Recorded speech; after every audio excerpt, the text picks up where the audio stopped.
Let's talk about the story of the National Guard shooter, the alleged National Guard shooter. We can put a Rolling Stone headline here up on the screen.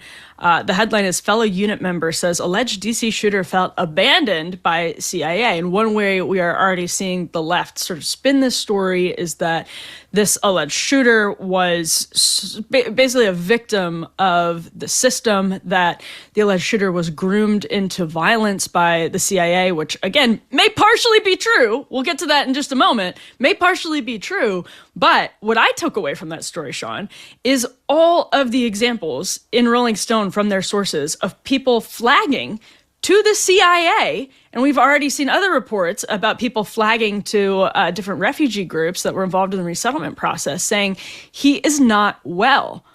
He is not well. He needs help. Something is going wrong here. And come November, this tragedy unfolds. And it seems as though around the time of the asylum being granted to this man, there were red flags everywhere, that something was about to happen. And lo and behold, it happened. And it feels like we see so many stories like this all of the time.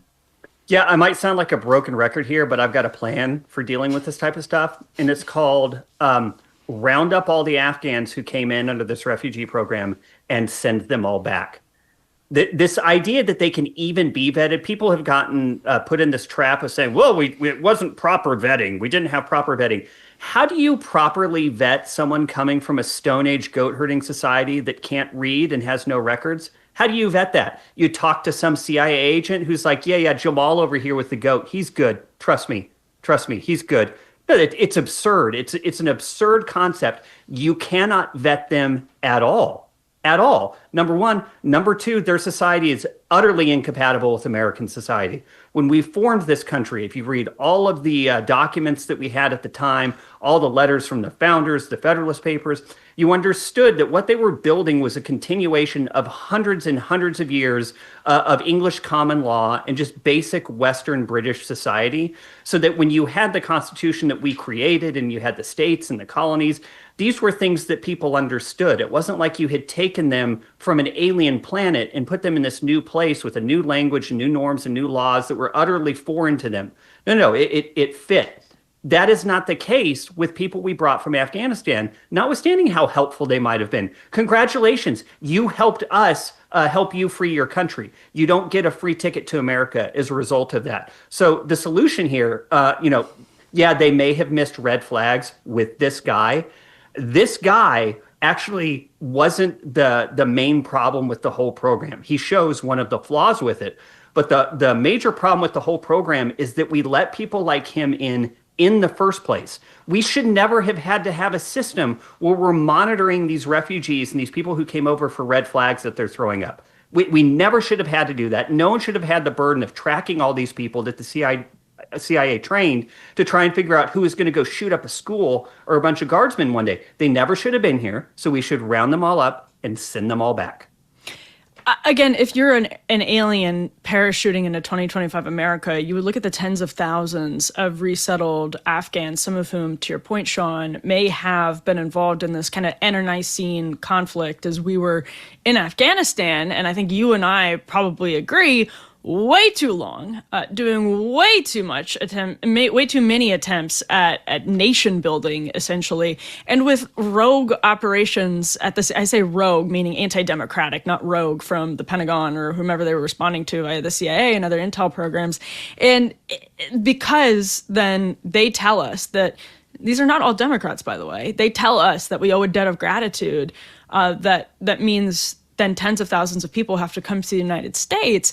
It just seems so obvious, again, that something like this was going to happen. And this isn't the only case at all. There was a case in Northern Virginia just several months ago of a man who shot himself at a police stop because he felt that America was worse than Afghanistan. And there have been similar reports about this alleged shooter as well. What does it take? I mean, this is the Trump administration. He was given asylum in April. I feel so frustrated, Sean, that happened under the Trump administration. Yeah, I mean, who knows what is going on bureaucratically at that time? It's 3 months into an administration. The problem was letting them here in the first place. Like, they never should have been brought here. We owe you nothing. It's great that you helped us, but you were in your own country. You were helping us fix your own country. Maybe you owe us, but we don't owe you anything. We certainly don't owe you a lifetime, all expense paid trip to America for you and all your favorite family members. That's not how this works. And unfortunately, I don't think we're at the end of this. It's going to happen again, and it's going to happen again, and it's going to happen again, because we have a significant chunk of this country who has decided either that, one, America deserves this. We deserve to have these people in here wreaking havoc and causing chaos, or that these other people deserve to be here because we're evil colonists and we did whatever bad things, who knows when. They're just simply never going to change their minds that America is for Americans. America exists for Americans and our posterity. And the problem is we've had America so defined down and so deconstructed by the left over 50 to 60 years of lies and nonsense and deliberate revisionism that people actually today don't even understand what the purpose of America is.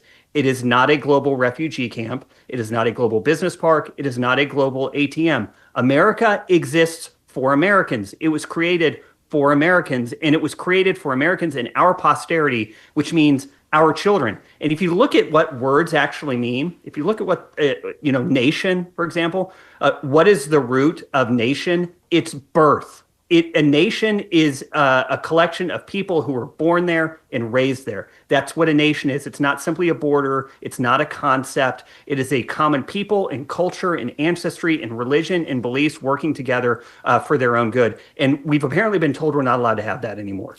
And I just want to say, skin color has nothing to do with it. It literally has nothing to do with somebody's skin color. It's about everything that Sean just outlined. And by the way, like, some of the greatest people who've come through our refugee program are Cubans. I mean, truly. And that's because they love the idea of the United States of America and have been excited to assimilate into the culture of the United States of America, not excited to take advantage of the kindness of people in the United States of America, but to participate in that kindness and to participate in the concept of citizenship. And it just... These cases are so obvious that you have groups of people who are not comfortable with the concept of citizenship, as Americans have seen it for centuries. And it's like we've been desensitized to that concept ourselves, to the extent where native-born Americans don't even think about that anymore. And Sean, I just find that to be actually even more frightening. Yeah, it's sad. But you're right. Skin color has nothing to do with it. It has to do with whether you will pledge yourself to become an American, learn our language, learn our customs, learn our tradition, learn our history, learn to love our people and all the things we've done. You obviously look at America and see something that is worth going to. And so there should be a base level of humility from people who come here, like, hey, this thing was awesome before I showed up. Maybe I should just let it keep being awesome, and then I can enjoy the shade under the tree of awesomeness that is America. But instead, so many of these people come in and have all these grievances and hatreds and criticisms of America. The second they get here, they decide they want to change it to the crap hole they just left. And sorry, that ain't going to work. If you believe that, again, I'm going to be a broken record here, then you need to go back.